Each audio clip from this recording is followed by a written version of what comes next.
What up, everybody? Got another special guest, homegrown talent in the building today.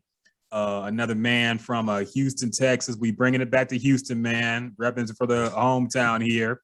And we have I'm actually excited for this artist, man. I recently discovered him, recently heard of him. Our girl Jasmine put us on.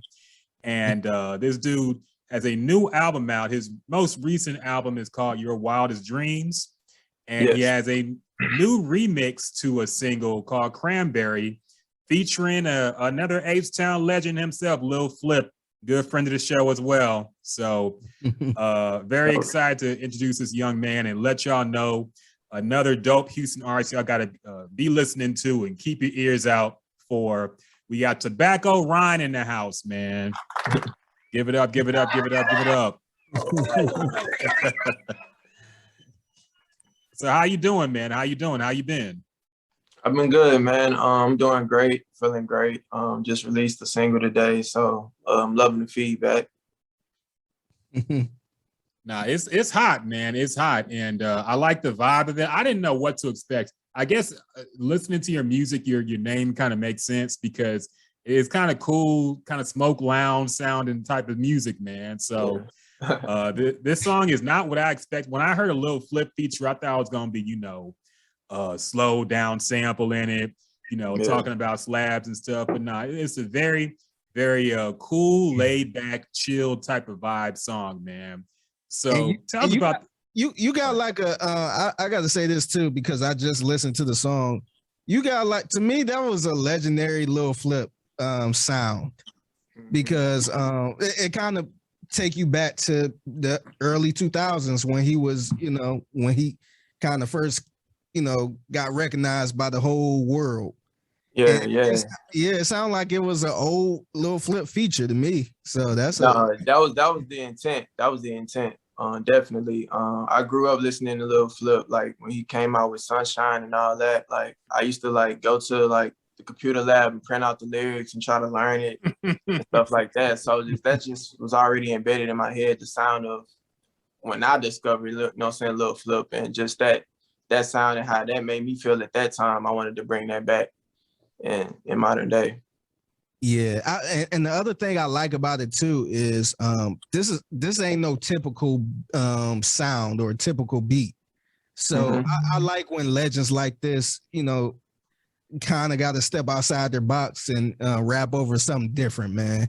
Our other friend Fat Tony, friend of the show, he did that with Bun B. He had Bun B on his album, and it wasn't like a typical trap sound or trill beat or something like that.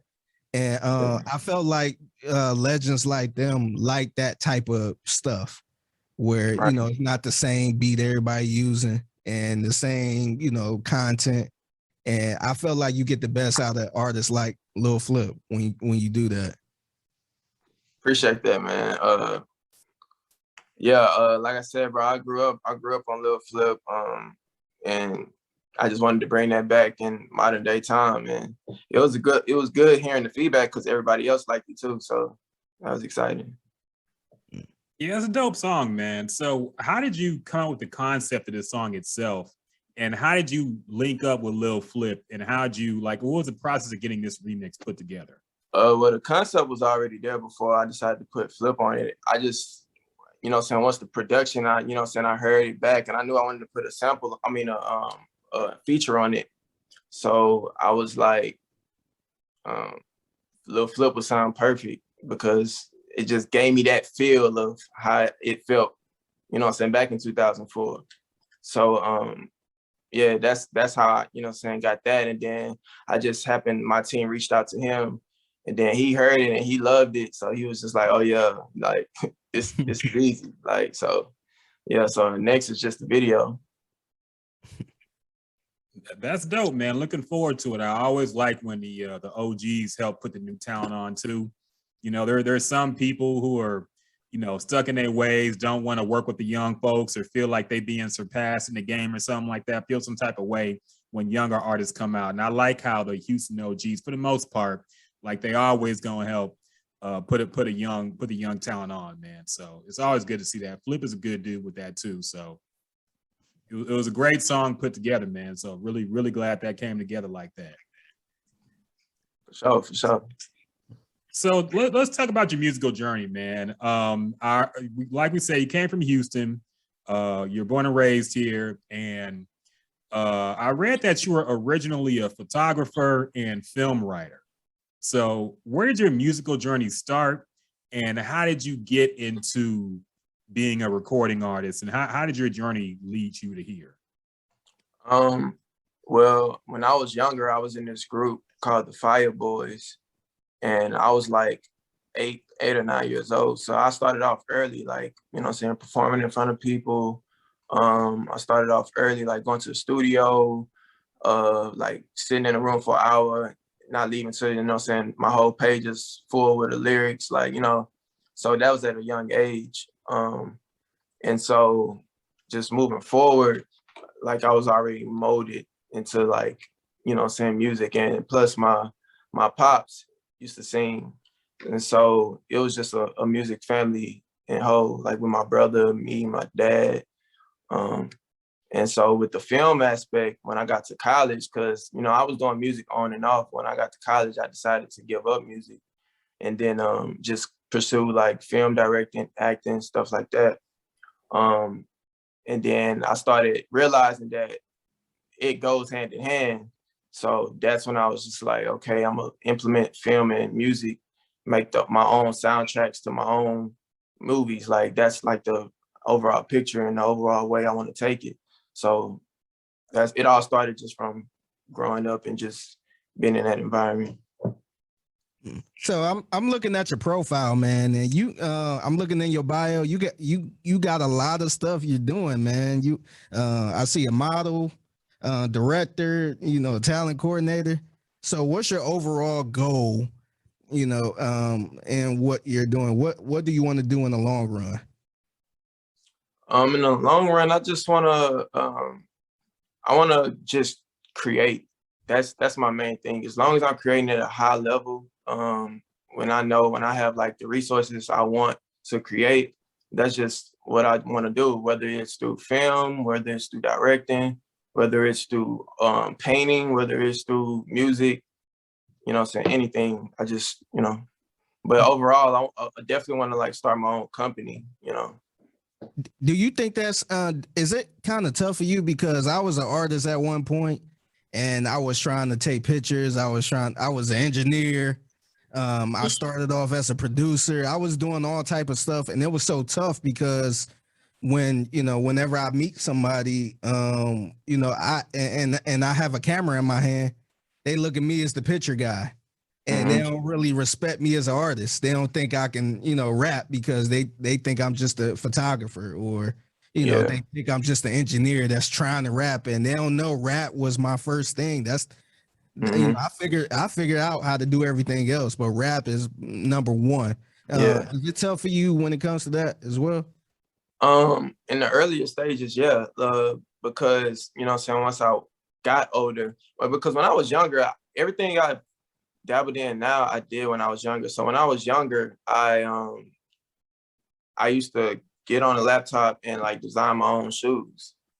And I had like folders of like my own shoe designs by seasons. So like I was already thinking on some like fashion designers, you know, as a young kid. And then I used to take like old Michael Jackson 5 DVDs and clips, and I would like re-edit them and like make a whole like remix video version of a bunch of Michael Jackson, and I would like sell them. And then like, so that was just my film like side already like starting up. And so what I would do is like when I got older, I would try to do the photography, I would try to do the music, I would try to do the fashion, I would try to do this, do that. And I just looked at what got the most feedback and said, that's what I'm gonna do. That's what I'm gonna do as my main thing. And then once I get enough respect in that, then they'll respect me for whatever I do, because I'm labeled as a respected creative at this point. So that's how I was able to just, you know, weigh all the things that I do. No, that we see that a lot with a lot of new artists too. I feel like you can't just be a one-trick pony anymore in this game, the way music is now. Like you got to do it, have your foot in a lot of things. You have to be your own marketing person. your own promo person. You got to be able to design your own stuff. You got to be able to shoot your own stuff. I do feel like a lot of people coming up know that you got to be you can't just be a rapper no more or a singer no more.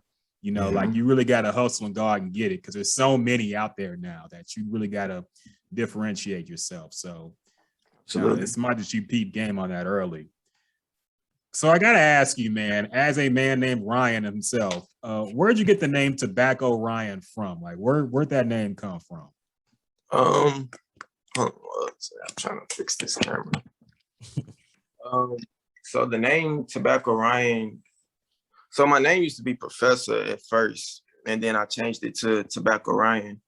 When I decided to start back doing music again, I just wanted a fresh start, and I wanted something that would just make everybody ask why you chose that name. So I tried to pick the most oddest name that would pop up in my head, and I chose Ryan because I wanted to like establish a character that I want to, you know, it's just like all dealing with like, you know, my love for film and stuff like that. So I wanted to create like a character, and you know, that's really it. Nothing too weird. Okay, that's dope, man. My mother said she named me Ryan after a soap opera. So I guess that is like a character name itself, but hey. I like the name though, man. That's fire. So what are your influences in music, man? You said you grew up listening to Lil Flip, but who were your influences? I know everybody makes their own sound, but when everybody starts out, I feel like every artist kind of starts out sounding like their favorite artist, and then they kind of grow from there. So who were your inspirations when you were first getting into music, man? It changed over time, but like according to what you were saying, like when I was younger, you know, saying it was Lil Flip and you know, the 50 Cent, the stuff we heard on the radio. And then as I got older and started to venture out and find my own music and like of music due to LimeWire, YouTube, those resources, then I, you know what I'm saying, was like, I used to like listening to Wiz Khalifa and Tyga in that era. And then as I got older and, you know what I'm saying, became a young adult, then I started venturing out to more, you know what I'm saying, D'Angelo, the Beatles, Frank Ocean, like, you know what I'm saying, artists like that. And then, yeah, and then the list goes on from there because like a lot of my friends inspired me more than like the artists that a lot of people, you know what I'm saying, look up to. A lot of my friends that do music, they inspire me, and you know what I'm saying? So those are like my main inspirations really. And I have them so accessible to like, you know what I'm saying, collab with them and just work with them. So I'm really blessed, like honestly. So who do you produce as well? Who produced your latest project?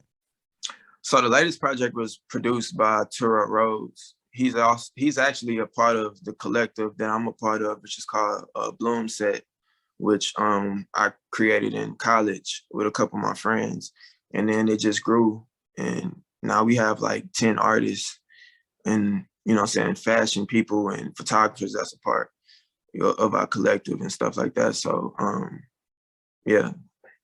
The reason I asked because I listened to the whole project and I think it's fire, man. And I'm not just saying that because you on this interview, but I thought it was dope. And this might be a hot take. I don't care, but I feel like the album I was listening to with yours is what Travis Scott or somebody in that nature their project. Don Toliver, a little bit. Yeah, I felt like it should have sounded like that. I love the way you put the chopped and screwed stuff in there, and it was just it was really dope, man. Appreciate it, man. Also, 2 of those songs also was produced by Concept Studios. I started going to them like a little after I started working on the project, and so like I have a lot of music that I've recorded with them that's not out yet, but they produced Mosh Anthem and they produced Nostalgia B9. And so shout out to them too. So them and Tura Rhodes, Concept Studios and Tura Rhodes. That's dope. Yeah, like Figgy said, man, the production on the album is really fire. So yeah, but you have a good collective going on there. That's dope. Yeah, it's crazy because like I'm listening to it, I'm like, damn, this is what I want to hear. You know what I mean? I'm not saying, Yeah. newer Houston artists need to sound like 94 or, early, SUC, but you kind of blend all of that in, and you use today's sound too, the sound that I love. And I'm like, dang, that's what I'll be looking for, because we broke down the Don Toliver album and we both like it, but it was a couple songs like the Westheimer song, Swanging on Westheimer. Yeah. We was expecting it to sound like one of your joints, but it was just a regular, kind of, slower R&B song. It was just like, dang, we was expecting to hear a little choppy. Yeah, I was expecting it. I was expecting it too. But yeah. I mean, it's a good song. It's a good song, but when you put Swanging on Westheimer, I was expecting to hear it, a little screwed up something. I think it's just the era we in now is like, that's what Swanging on Westheimer mean to him. You know what I'm saying? So like, yeah, you know what I'm saying? When I was growing up, it meant different when my uncles and my pops and all them was swanging on Westheimer. But like for us and our generation, like swanging on Westheimer now is like totally different. You know what I'm saying? It's just a different feeling. And I think that's what he was going with that one. Yeah. Yeah, they ain't swinging in no slabs no more. They got like parties and Hellcats. So yeah, exactly. It's a different era, man. So who are your dream artists to collaborate with? Like, who are like your top artists that you want to? Because I feel like, man, you're gonna get there soon. Yeah. Because the music is fire. It's really there. So who are like who are your main artists you want to collaborate with at some point in the future? Stevie Wonder. Oh, wow. Anita Baker. Really Anita Baker, because I would love to learn from her. Like, not even music, but just like her thought process. Frank Ocean, of course, but I'm a fan, such a fan. I don't want to even just yeah, but let me see. And and Solange. Yeah, Solange. Oh wow. Yeah. That'd be a good mix, list, man. Yeah. I'm impressed. Anita Baker feature would be crazy, man, because she don't collaborate with nobody. She's super rare. So if you nailed that would put you in hip hop history. No, for real. No, for real. That would be super crazy, man. It's hard enough even getting a sample cleared from her. So to actually work with her, that would be a mission. That would be dope though to hear.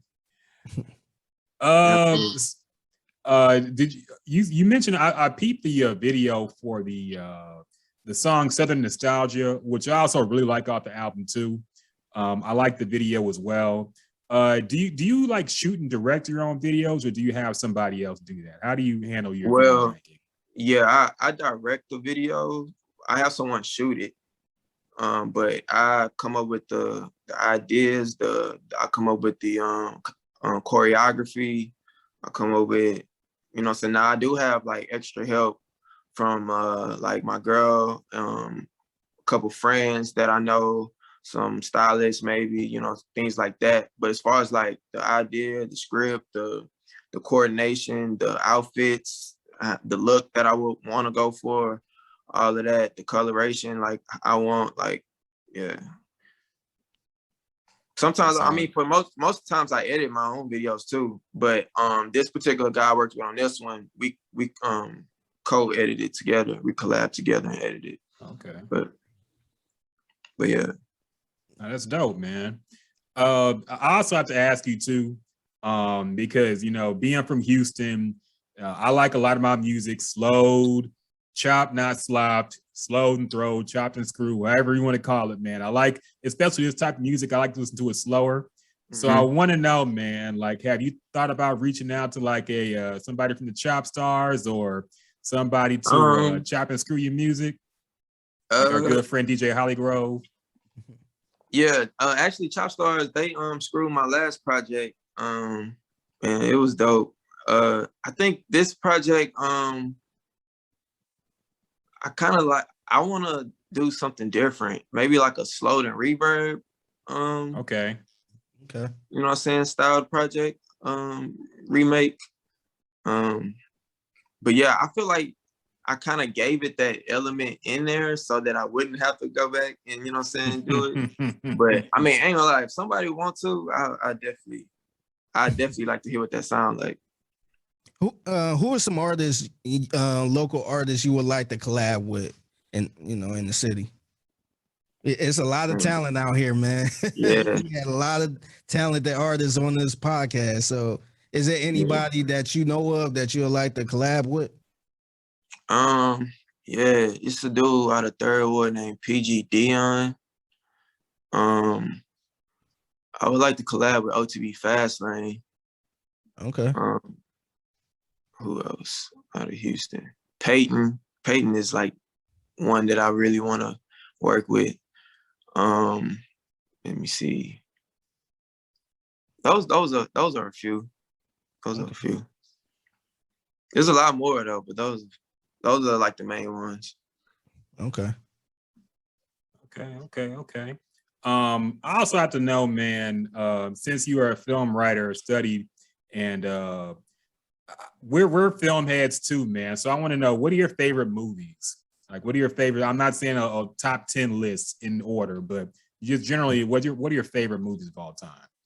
Oh man. I like Love Don't Cost a Thing. Okay. I like ATL. I like Kill Bill. Okay. I just started getting into Harry Potter.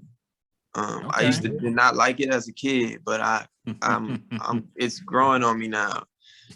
Actually, like a lot of movies that I did not like as a kid, I'm coming to like now. And like a lot of movies that I loved as a kid, I'm not really a fan of like that no more now. So it's just like it's like a switch going on. But those are a couple. Are you into anime at all? Are you an anime guy? Man, it's crazy you say that because I want to get into that too. And like when I was younger, I didn't really care for it. Like I used to watch Dragon Ball Z and, but I didn't really dive deep into it like how I want to do now. What about you? I'm not big at all. in. I am. I'll throw you some recommendations, man. I'll throw you some recommendations to get into. You got to watch Cowboy Bebop if you ain't watched Cowboy Bebop. You gotta. They're making a live action show. I don't know how that's gonna be, but that's like a cool grown anime. It's not like some little kid shit. Yeah. So watch Cowboy Bebop #1. There's a new show. It's on HBO Max called Jujutsu Kaisen. I'm watching that right now. That's fire too. So yeah, start off somewhere around there. That sounds it's dope, man. It's got a little kind of hip hop type of vibe to it. And also there's one called Samurai Champloo. That's made by the same guy who made Cowboy Bebop, and that's like a hip hop samurai type of anime, man. Like they got some hip hop beats and break dancing and stuff, but it's still set in ancient Japan, so it's kind of trippy, but it's cool. So what the hell? It's dog. You got to see it, man. It's wild. Yeah. But start out with those, man. Those are some good shows to watch. So cool. That's my nerd advice for the day. So do you ever think about directing or making some type of mini film or something like that? Yeah, for sure. What kind of film would you think about making? It would be a film based on like time travel. Okay. But it'll be in a whole different like way, not the regular time travel we think of like a device. It'll be like, it'll be a spin to it. I want to make sci-fi films. That's what I want to do. Okay. Yeah. I'm a big fan of sci-fi films too, man. So yeah, I always like a lot of time travel movies too, even though they all kind of when you think about it, it don't make no sense sometimes. But and I they like are to try. predictable at times. Yeah. Up in this But there was one movie I watched called Under the Moonlight, I believe. No, The River Under the Moon, and it was a good time travel movie. I haven't heard of that. I'm gonna check that out. Yeah, it's River a crazy. Under the Moon. Yeah, I'm gonna check that one out. I haven't heard of that, man. All right. So don't want to hold you up too long, man. But you got anything? You said the video for the Cranberry remix coming soon. yeah. Anything else you want to promote real quick? You got any shows coming up? Anywhere people can see you? As of now, like that a set show that's locked in right now is in December, December 18th. It's concept shows, the ones that's producing my next project, throwing the show. Also, I just want to say, make sure you guys follow the official Bloom Set page on Instagram, YouTube, all that good stuff, because we have like 8 of the, like, if y'all would like to check it out too, like Bloom Set, if you go to the page, you'll probably see like the playlist, but it's like 9 to 10 of us, right? And every last one is just like super talented, super like if you want R&B, we got real R&B. You know what I'm saying? Like if you want like trippy sound, we got that. Like if you want like good rap, like underground rap, like old school, we got that. We got like we hitting like every aspect. So I think everybody should really go check that out, because that also adds to the legacy that we're creating.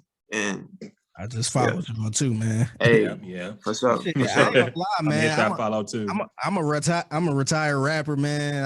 I'm not in the game no more, but I want to be a part of this group, man. This seems like I would be a part of, man. I'm originally from Cleveland, Ohio. Oh, so, word. Yeah, so I've been living in Houston since 2016, and we didn't. I could never, because even your sound, I always tried to create that sound and rap over different stuff, but it was no producers that was doing that type of stuff. So I was If I wasn't stealing beats off of YouTube, I had to just settle for whatever. So yeah, man, I like what you're doing. I like this group, man. This would be a group I will love to be a part of, man. So let me know if y'all need another member. Absolutely. I'm gonna have to call the board meeting. I don't know. I had to dust the pen off, man. That's funny. So yeah, make sure y'all hook up and follow Bloom Set. Make sure y'all stream that new album from Tobacco Ryan. It is called Your Wildest Dreams. Make sure y'all check the remix with Lil Flip on it. Like we said, man, we ain't gonna lead y'all astray on this podcast. We only have dope artists on this podcast, as y'all know. This is a really good project too, man. It really is, man. I'm not just saying that. I found myself just listening through the whole thing. I'm like, damn, this is actually low key better than the Don Toliver. Man, I didn't want to say it out loud, but it really kind of is. And there's no disrespect at all, but this is what I'll be looking for, man. You delivered on this one, man. Hey, man, appreciate it. Yeah, I didn't even get a chance. I was gonna run through your other projects too, or your other project. I didn't even get a chance to, because I was stuck on the Your Wildest Dreams. Yeah, like people was waiting to see if I was gonna outdo that last project. Yeah. Yeah, so it was dope, man. Thank you, man. Thank you. It really is, man. So make sure y'all check that. It's on all streaming platforms. Make sure y'all follow Bloom Set. Make sure y'all follow Tobacco Ryan on all platforms. And yeah, man, really looking forward to what you got cooking up in the future. And maybe we'll do it again next time your next project come out. Absolutely. Chop it up one more time. Yeah. We're gonna have to chop it up on that one, for sure.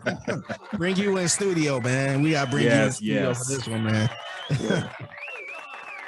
All right, well, appreciate your time, man. Stay blessed and take care, bro. Thank you. Later, guys.